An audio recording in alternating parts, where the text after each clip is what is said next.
नमस्कार, जय हिंद, वंदे मातरम दोस्तों। स्वागत है आप सभी का हमारे यूट्यूब चैनल स्टडी पॉइंटर्स में। तो आज हम आपके लिए लेकर आ चुके हैं सीटेट एग्जाम जनवरी 2024 के लिए एक और इम्पॉर्टेंट क्लास एसएसटी की, यानी कि सोशल साइंस सामाजिक विज्ञान की ये क्लास होने वाली है। और यहाँ पर हम जो प्रीवियस ईयर के क्वेश्चन हैं उनको भी डिस्कस करने वाले हैं। तो पेपर 2 के लिए, यानी कि जो जूनियर लेवल का पेपर होता है, उसके लिए ये क्लास बहुत ही इंपॉर्टेंट होने वाली है।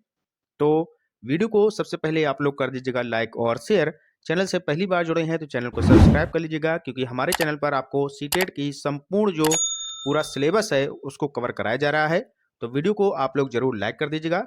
और चलिए शुरू करते हैं आज का इम्पोर्टेंट लेक्चर। तो पहला क्वेश्चन आपके सामने यहाँ पर पूछा गया है कि भारतीय संविधान को कब लागू किया गया था।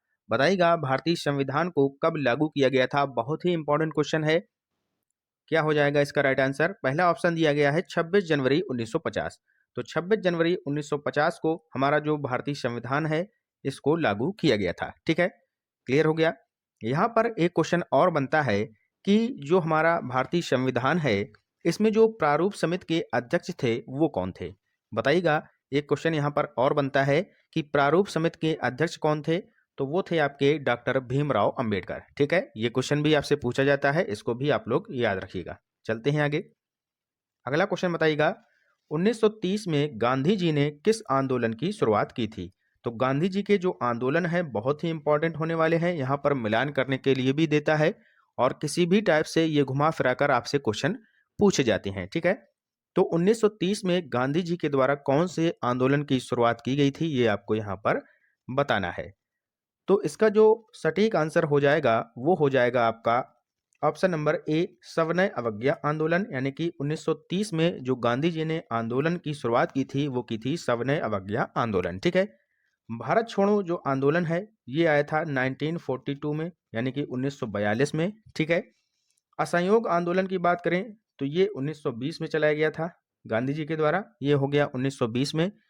अगर वहीं बात करें जो स्वराज पार्टी का जो गठन हुआ था ये हुआ था 1923 में। ठीक है, किसके द्वारा हुआ था?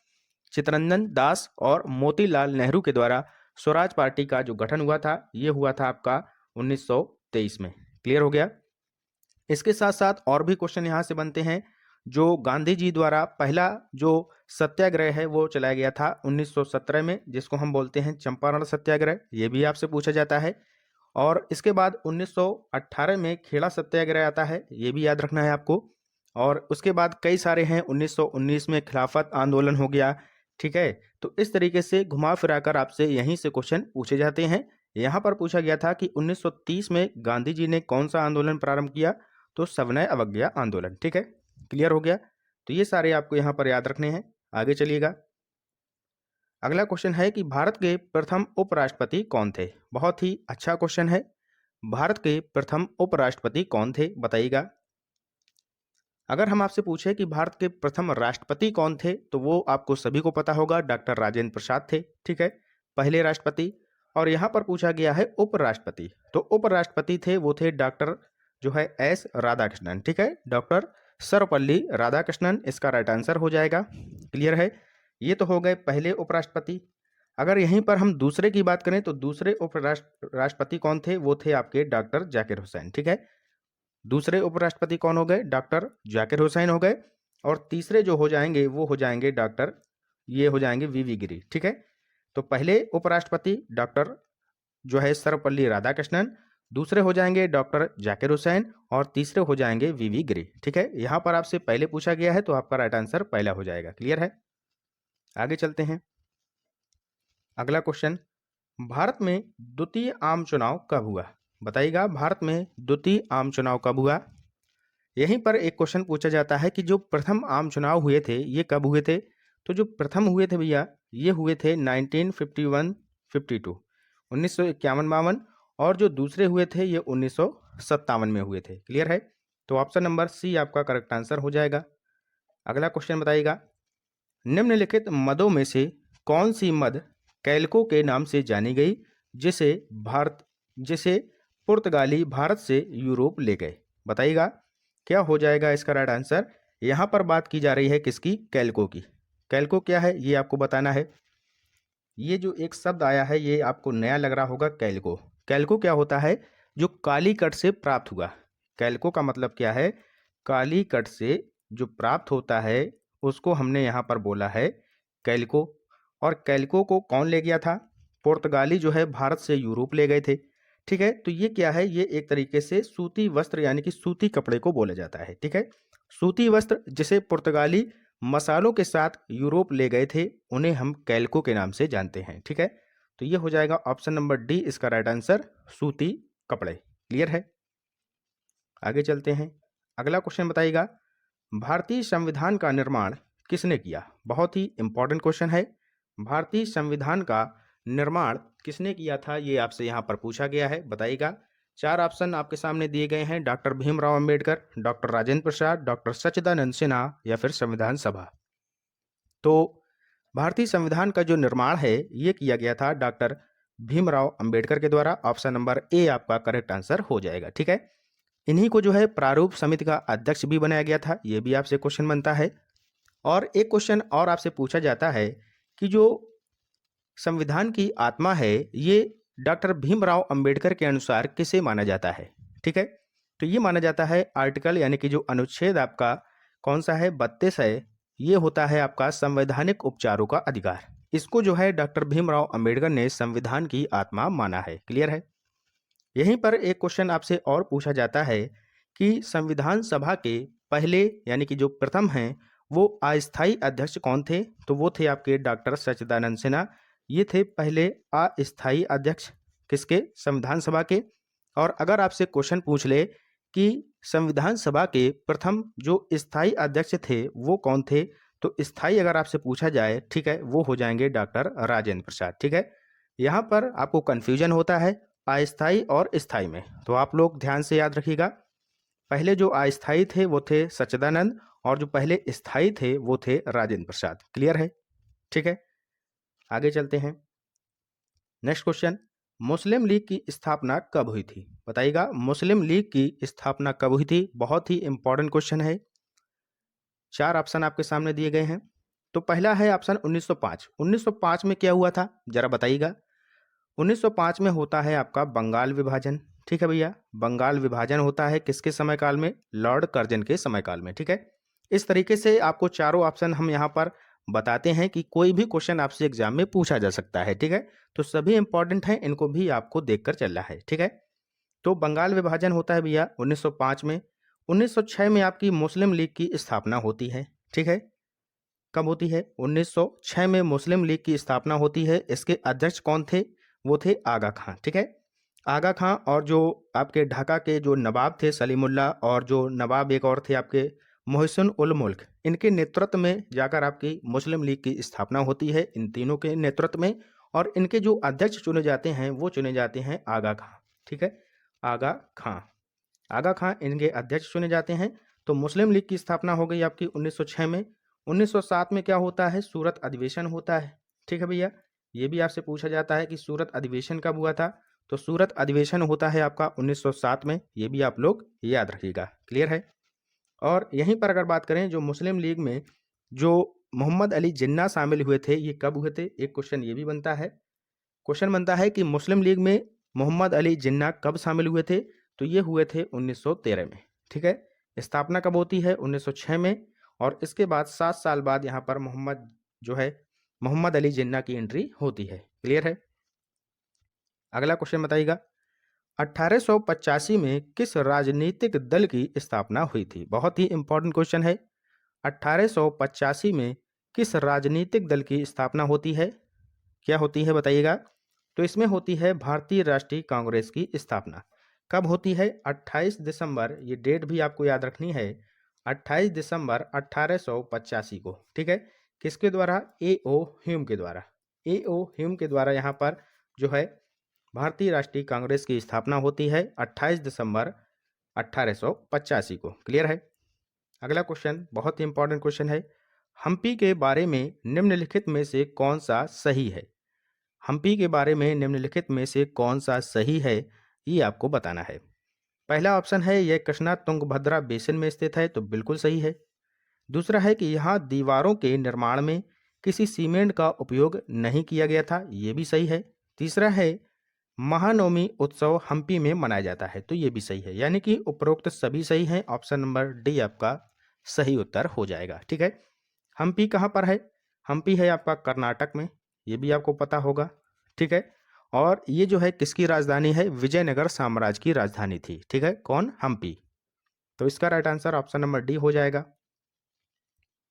अगला क्वेश्चन, कारखाना विषय को पढ़ाने के लिए सबसे उपयोगी विधि होगी, बताइएगा। कारखाना जो विषय है इसको पढ़ाने के लिए सबसे उपयोगी विधि कौन सी होगी, ये आपको बताना है। तो यहाँ पर बताइएगा चार ऑप्शन में से कौन सा राइट आंसर हो जाएगा कारखाना विषय को पढ़ाने के लिए। तो किसी औद्योगिक कारखाने की यात्रा आयोजित करना, ये इसका सटीक आंसर हो जाएगा, क्योंकि यहाँ पर जो बच्चे होंगे उनको हमें क्या करना होगा कि सक्रिय भागीदारिता उनको निभानी होगी। यानी कि जब हम उनको यात्रा कराएंगे, क्षेत्र भ्रमण कराएंगे, तो यहाँ पर उनकी सक्रिय भागीदारी होगी और वो जो है सक्रिय रूप से एक्टिव रहेंगे, तभी इसको अच्छे से समझ पाएंगे। क्लियर है? तो ऑप्शन नंबर डी यहाँ पर आपका राइट आंसर हो जाएगा। अगला क्वेश्चन है, भारतीय संसद की भूमिका एवं कार्यप्रणाली की समझ को विकसित करने के लिए निम्नलिखित में से कौन सा सबसे उचित क्रियाकलाप है, बताइएगा। तो यहाँ पर बात की जा रही है संसद की। संसद क्या करती है कि संपूर्ण देश के लिए हमें जो है कानून बना कर देती है, और यहाँ पर जो होगा वो होगा युवा संसद का आयोजन करना एक महत्वपूर्ण क्रियाकलाप माना जाएगा। ठीक है, भारतीय संसद की भूमिका और कार्यों की जो समझ है इसको विकसित करने के लिए युवा संसद की जो गतिविधि है ये सबसे उपयुक्त होगी। ठीक है, तो इसलिए इसका जो राइट आंसर हो जाएगा युवा संसद का आयोजन, इसका सही उत्तर हो जाएगा। क्लियर है? आगे चलिएगा। ओसाका क्या है? बहुत ही अच्छा क्वेश्चन है। आप शायद कई बच्चे यहाँ पर पहली बार नाम सुन रहे होंगे। ओसाका क्या है, बताइएगा। बहुत ही अच्छा क्वेश्चन है। ओसाका क्या है? तो ओसाका जो है एक प्रकार का वस्तु निर्माण केंद्र है। ऑप्शन नंबर बी ये इसका सटीक आंसर हो जाएगा। ठीक है, याद कर लीजिएगा। अगला क्वेश्चन, एशिया और अफ्रीका अलग होते हैं, तो किसके द्वारा ये अलग होते हैं, बताइएगा जरा। एशिया और अफ्रीका ये अलग होते हैं भूमध्य सागर व लाल सागर द्वारा। ठीक है, भूमध्य सागर व लाल सागर के द्वारा एशिया और अफ्रीका जो महाद्वीप हैं ये एक दूसरे से अलग होते हैं। ठीक है, अगला क्वेश्चन बताइएगा, बैरोमीटर का प्रयोग किया जाता है। बहुत ही अच्छा क्वेश्चन है। बैरोमीटर का प्रयोग किया जाता है, किसके लिए किया जाता है? तो ये किया जाता है वायुमंडलीय दाब को मापने के लिए। बहुत ही सिंपल क्वेश्चन है। क्लियर है? ऑप्शन नंबर सी इसका करेक्ट आंसर हो जाएगा। नेक्स्ट है, भूमि की एक सक्रिय पट्टी जो दो भूखंडों को जोड़ती है, ये क्या कहलाती है, बताइएगा। भूमि की एक जो सक्रिय पट्टी है ये जो दो भूखंडों को जोड़ती है, इसको क्या कहा जाता है? खाड़ी कहा जाता है, द्वीप कहा जाता है, या फिर जल संधि, या फिर भूसंधि। तो यहाँ पर दो भूखंडों को जोड़ने का कार्य करती है, तो भू संधि हो जाएगी। ठीक है, क्लियर है? अगला क्वेश्चन, मलोका है, बताइएगा। क्वेश्चन नंबर 16 का राइट आंसर क्या हो जाएगा? मलोका है क्या है? एक प्रकार का घर, जनजाति, एक प्रकार की फसल, या फिर वन्य जीव। तो मलोका क्या है?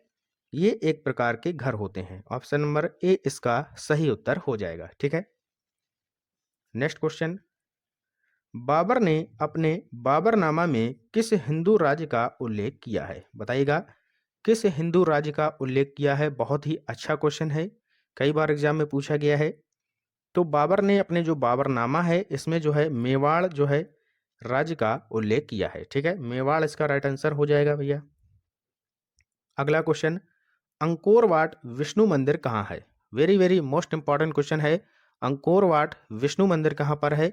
तो ये आपका पड़ता है कंबोडिया में। ऑप्शन नंबर सी इसका करेक्ट आंसर हो जाएगा। इसका कंबोडिया इसका राइट आंसर हो जाएगा, अंकोर वाट विष्णु मंदिर। नेक्स्ट क्वेश्चन, भारतीय राष्ट्रीय कांग्रेस के सर्वप्रथम मुस्लिम अध्यक्ष थे, बताइएगा। भारतीय राष्ट्रीय कांग्रेस के सर्वप्रथम मुस्लिम अध्यक्ष कौन थे?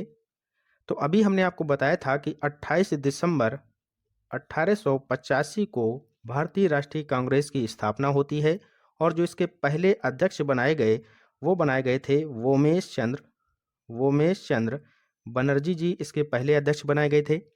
दूसरे जो बनाए गए थे वो बनाए गए थे दादा भाई नौरोजी, ये भी आप लोग याद रखिएगा। दादा भाई नौरोजी जो थे ये इसके दूसरे अध्यक्ष बनाए गए थे भारतीय राष्ट्रीय कांग्रेस के, और जो तीसरे बनाए गए थे ये सर्वप्रथम मुस्लिम अध्यक्ष थे, ये भी आपको याद रखना है, और ये थे बदरुद्दीन तैयब जी। ठीक है, थर्ड हो जाएंगे बदरुद्दीन तैयब जी। ठीक है, पहले कौन थे? अगर आपसे पूछा जाए कि भारतीय राष्ट्रीय कांग्रेस के पहले अध्यक्ष कौन बनाए गए थे, तो वोमेश चंद्र बनाए गए थे। दूसरे बनाए गए दादा भाई नौरोजी, और जो तीसरे और पहले, तीसरे भारतीय राष्ट्रीय कांग्रेस के हिसाब से, और जो सर्वप्रथम मुस्लिम अध्यक्ष होंगे तो पहले हो जाएंगे ये बदरुद्दीन तैयब जी। क्लियर है?